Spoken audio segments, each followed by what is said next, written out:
warahmatullahi wabarakatuh. Bismillah, annalhamdalillah, nahmaduhu wa nasta'inu wa nastaghfiruh, nu'minu bihi wa natawakkalu alaihi, wa na'udzu billahi min syururi anfusina wa sayyiati a'malina. May yahdihillahu fala mudhillalah wa may yudlilhu fala hadiyalah. Wassalatu wassalamu ala Rasulillah wa ala alihi wa sahbihi wa man walah wa ba'du. Bapak Ibu rahimakumullah, mari kita sama-sama memanjatkan syukur alhamdulillah kehadirat Allah Subhanahu wa taala. Kita masih diberikan sehat wal afiat, masih beri panjang umur fil khairi wal barokah. Syukur alhamdulillah kita telah bertemu di hari waktu subuh. Hari keberapa ini? Hari ke-17. Mudah-mudahan seluruh amal ibadah puasa kita dan ibadah yang lain diterima oleh Allah Subhanahu wa taala. Tentunya kita masih berharap mudah-mudahan Bapak Ibu kita semua dipertemukan oleh Allah dengan bulan suci Ramadan pada tahun akan datang. Amin Allahumma amin. Kemarin sudah saya jelaskan, Nabi bersabda, abghadul halal ilallah at-tolak. Sesuatu yang sangat dibenci. Kalau bughdun artinya benci. Tapi abghad itu yang paling dibenci oleh Allah adalah talak atau cerai. Islam itu mengatur semua sisi kehidupan kita, sehingga hidupnya orang Islam itu serba dalam keteraturan, termasuk di dalam membina rumah tangga. Hukum talak itu tidak serta-merta haram atau dilarang, tidak.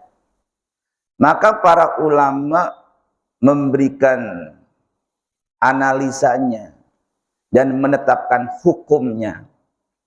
Yang pertama, bahwa talak itu bisa juga dihukumkan wajib. Kalau namanya wajib, harus apa tidak? Harus cerai, kan gitu kan. Sebabnya apa? Apabila antara suami dan istri terjadi sebuah masalah yang tidak bisa diselesaikan dengan berbagai macam cara apapun, kecuali harus dengan talak. Sudah nggak ketemu pintu, masalahnya terus terjadi. Maka satu-satunya cara untuk menghindari konflik yang berkepanjangan, maka wajib cerai. Kenapa? Masalah yang berlarut-larut, perseteruan yang berkepanjangan, pertengkaran yang tidak ada habisnya, itu tidak membawa maslahat.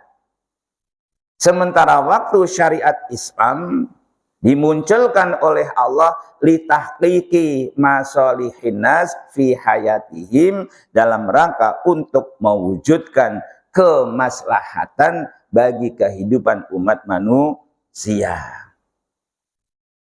Boleh jadi yang kedua, mentalak itu hukumnya haram. Kemarin sudah saya jelaskan, talak itu datangnya dari mana Bapak Ibu? Dari suami kepada, bukan kepada tetangga ya. Talak datangnya dari suami kepada istrinya. Suami haram mentalak istri apabila ketika menjatuhkan talak itu posisi istri sedang dalam keadaan menstruasi. Itu tidak boleh. Disebut oleh ulama fikih dengan istilah talak bid'i. Talak yang diada-adakan. Tidak boleh, Bapak Ibu rahimakumullah. Kemudian masih dikatakan haram apabila, maaf, ini bukan sesuatu yang purno. Seorang istri setelah suci dari menstruasinya, lalu oleh suami dicampuri, setelah itu dicerai. Ini kurang ajar enggak? Kurang. Ini hukumnya haram. Kenapa? Ini sebuah pelecehan bagi seorang wanita atau seorang istri. Tidak diperkenankan. Wanita itu bukan objek, bukan sekedar permainan, tidak. Islam itu mengangkat derajat martabat wanita, sehingga urusan sekecil ini pun diatur, tidak diperkenankan. Lalu mungkin ditanya,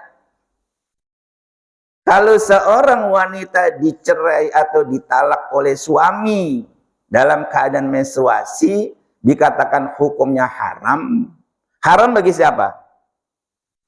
Bagi suami, bukan istri, bagi suami. Sah enggak talaknya? Sah. Tapi si suami berdosa. Yang berikutnya, perceraian itu justru hukumnya mustahab. Mustahab itu kalau diambil dari kata yuhib, artinya suka. Jadi mustahab itu disukai. Atau bahasa yang enak, dianjurkan untuk cerai. Yang menyebabkan hukum talak itu mubah atau disukai apabila sang istri tidak mau menjalankan kewajiban syariat Islam. Tidak mau menjalankan kewajibannya kepada Allah Subhanahu wa ta'ala. Contoh, disuruh sholat, ogah. Atau seorang istri senantiasa menuntut, sudah tahu kondisi perekonomian suami, pas-pasan. Enak nggak kalau pas-pasan? Enak. Mau beli mobil uangnya pas. Mau beli rumah uangnya pas. Itu pas-pasan gawen. Pas pengen, pas ada uang. Kan gitu. Nah, Bapak Ibu rahimakumullah, jadi kalau ada seorang istri disuruh sholat tidak mau, disuruh melaksanakan kewajiban terhadap Allah tidak mau, maka apabila si suami yang mempunyai tanggung jawab berat nanti di akhirat akan ditanya, karena kata Nabi, kullukum ra'in wa kullukum mas'ulun an ra'iyatihi. Kamu itu pemimpin dalam keluarga. Nanti kamu akan ditanya tentang kepemimpinan kamu terhadap orang-orang yang ada di rumahmu. Daripada nanti menerima beban di akhirat, istri susah diatur, maka sangat dianjurkan untuk cerai. Ada pertanyaan enggak? Mungkin ada ketertarikan untuk bertanya. Yang berikutnya, hukumnya mubah.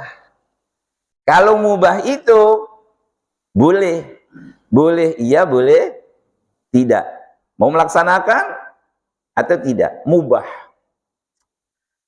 Apabila istrinya itu memiliki sifat tidak terpuji. Saya pernah kejadian ketika praktek di pengadilan agama. Ada seorang wanita, cantik banget, masih muda. Diceraikan oleh suaminya. Kata si suami, rumah kamu ambil. Mobil kamu ambil. Yang penting cerai. Ditanya apa alasannya? Cukup menggelitik. Kata suami, istri saya itu di mana-mana punya utang. Senengnya jajan, pengen kerupuk, ngutang kerupuk, pengen cilok, ngutang cilok, pengen gado-gado, ngutang gado-gado. Di mana ada utangnya? Sang suami capek. Suka ngutang, susah bayar, walaupun orang berduit, itu memiliki sifat tidak terpuji. Maka mubah bagi seorang suami untuk mentalak. Kalau suami siap untuk membimbing, itu tentu lebih baik. Tapi apabila sang istri sudah tidak bisa dibenahi lagi, ya sudah. Maka sang suami boleh mentalak atau menceraikan istri. Buat apa? Bapak Ibu rahimakumullah, ini loh ajaran Islam. Sehingga semuanya diatur, tidak seenaknya. Kan gitu. Dan seorang suami sudah saya ingatkan kemarin, jangan gampang meluncurkan kata talak atau dengan bahasa aku ceraikan kamu, jangan sampai mudah meluncur dari mulut seorang suami. Secara syar'i sudah saya sebutkan, sudah saya jelaskan. Namun menurut undang-undang perkawinan yang ada di Indonesia yang diundangkan pada tahun 1974 atau menurut kompilasi hukum Islam dengan singkatan KHI yang diberlakukan di pengadilan agama, ada beberapa unsur perceraian itu bisa dikabulkan.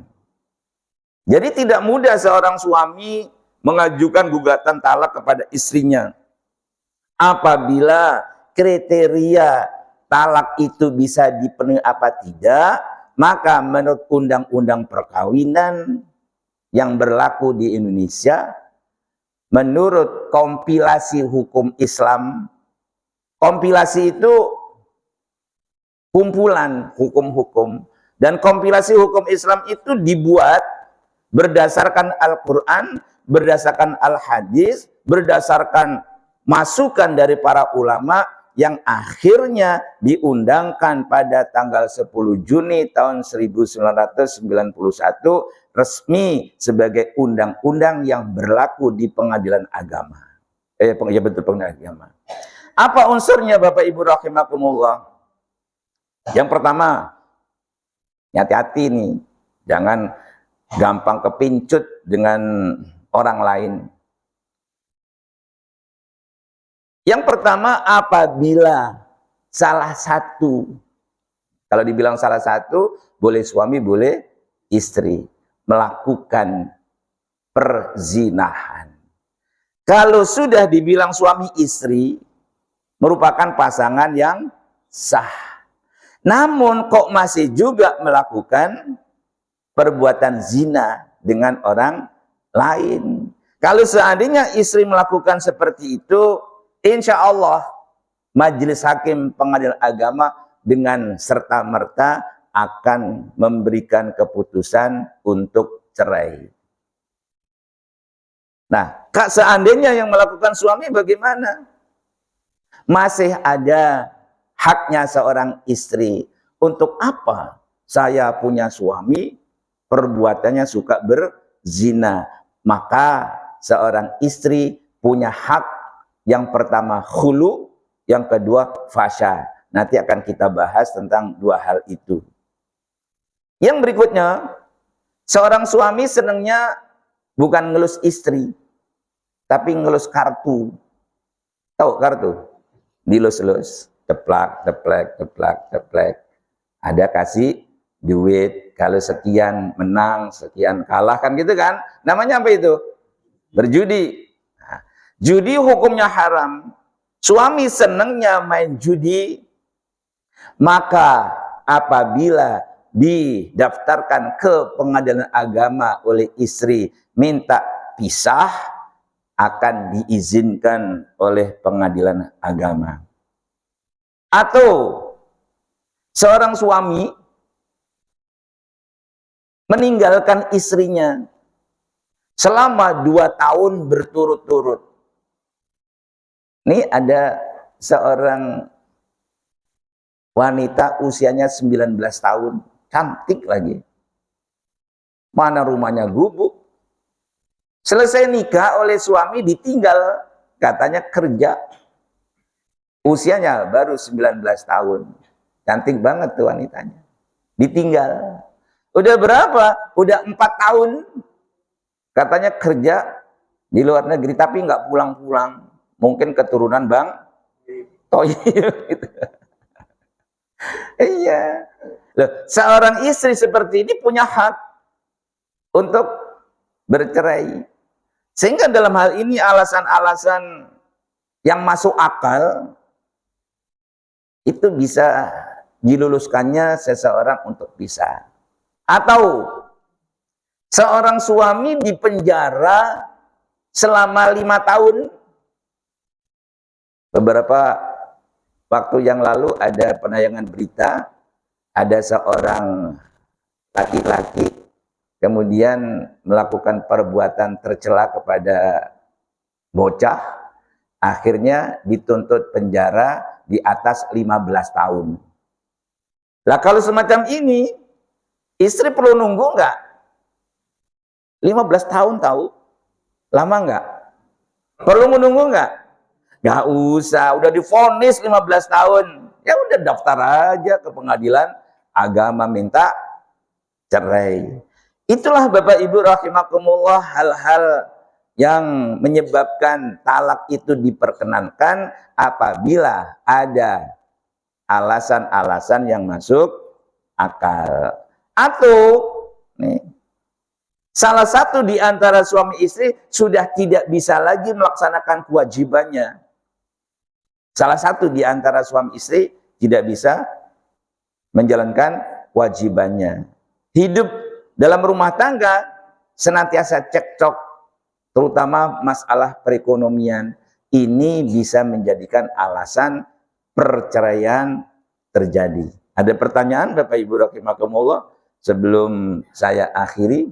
Silakan Pak Jawadi. Iya. Kemudian apakah seorang istri itu misalkan ada laki-laki lain yang menikah, apa harus melakukan khul'u? Oke. Ada seorang istri ditinggal oleh suami masuk penjara selama 5 tahun. Tadi saya katakan itu alasan-alasan yang menyebabkan bisa dikabulkannya tuntutan cerai oleh istri kepada pengadilan agama. Ini tidak serta-merta sudah 5 tahun lalu si istri menikah dengan laki-laki lain, itu tidak seperti itu, harus melalui proses. Kemana? Mengajukan khulu, gugatan cerai atau fasah, merusak pernikahan, daftar ke pengadilan agama. Begitu ada vonis sah tuntutannya dikabulkan, maka istri harus menunggu masa iddah. Berapa bulan? 3 bulan. Kalau sudah masa iddah habis, seorang istri boleh menikah lagi. Begitu Pak Slamet. Ada yang lain? Silakan. Oh, Pak Saudi. Waalaikumsalam warahmatullahi wabarakatuh. 2 kali terjadi. Kenapa tuh pihak perempuan istri itu ada masa tunggu mungkin 3 bulan 10 hari kali itu wanita apa ya? Ya. Kok laki-laki nggak ada masa iddah gitu. Bisa nikah gitu. Sebabnya apa itu Pak? Kenapa terjadi? Bila suami istri nggak adil dah gitu dengan perasaan itu. Terima kasih. Justru itulah keadilan. Bukan seorang istri dicerai lalu tidak ada masa iddah. Justru masa iddah itu diperlukan. Ini maaf, saya ulangi lagi, bukan vulgar, bukan. Kalau seorang pencuri membongkar pintu, terus memegang engselnya pintu, yang tertinggal di engsel pintu apa? Sidik jari. Sidik artinya benar, jar artinya lari. Kemanapun kamu lari pasti ketahuan. Karena sidik. Nih, begitulah hebatnya Allah. Berapa jumlah manusia di dunia ini tidak akan pernah ada yang sama. 1 triliun manusia, sidik jarinya tidak akan pernah sama. Coba siapa yang bisa berbuat seperti itu kalau bukan Allah Subhanahu wa Ta'ala. Ini maaf. Kalau seandainya seorang suami istri cerai, sebelum terjadi perceraian, melakukan hubungan suami istri. Saya ulang lagi, bukan sesuatu yang purno. Sidik jari dari miliknya laki. Kok sidik jari ya? Sidik apa namanya? Sidik anu, kata. Loh, itu masih ada bekasnya. Dan ini sudah dilakukan penelitian di Amerika. Pertanyaannya sama dengan Pak Saudi. Kenapa harus ada masa iddah? Kenapa harus 3 bulan? Ternyata baru dinyatakan hilang bekas itu kalau sudah lewat dari 3 bulan. Ini hebatnya Islam. Yang kedua, dimungkinkan seorang wanita itu dalam keadaan hamil. Kalau sudah dalam keadaan hamil, maka masa iddah yang berlaku bagi seorang istri tersebut bukan 3 bulan, tapi sampai dia melahirkan. Kenapa begitu? Ya inilah hududullah, ketentuan Allah. Itu tidak boleh dilanggar pemusola. Tidak boleh tidak boleh dilanggar, kan gitu. Lah, aturan-aturan ini tentu akan membawa maslahat. Jangan kaum wanita mengatakan enak tuh jadi laki-laki. Perceraian ada masa iddah. Nunggu lagi. Nah, Bapak Ibu, ada perceraian tanpa masa iddah. Siapa itu? Ada seorang wanita baru dinikahi, belum ada hubungan suami istri, diceraikan, maka wanita seperti itu tidak mempunyai masa iddah. Kenapa? Karena tidak ada sidik anu. Loh, iya.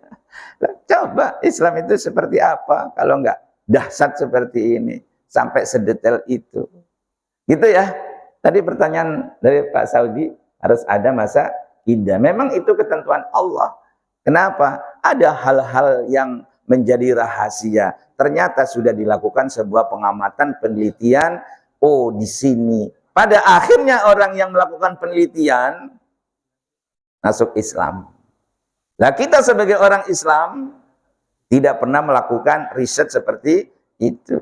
Kebetulan dia seorang dokter, gitu Bapak Ibu rahimakumullah. Silakan Pak Haji Mujari. Waalaikumsalam warahmatullahi wabarakatuh.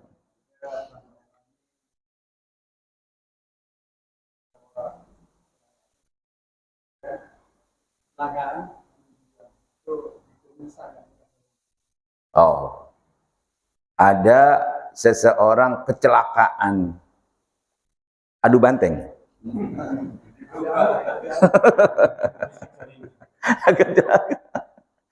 Hamil lagi, boleh nggak menikah? Boleh.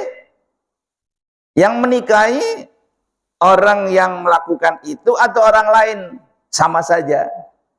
Namun dalam hal ini sudut pandang dua ulama berbeda. Menurut Imam Abu Hanifah, kalau seseorang wanita yang hamil lalu dinikahi, menurut hasil ijtihadnya Imam Abu Hanifah, tidak diperkenankan untuk tidur campur.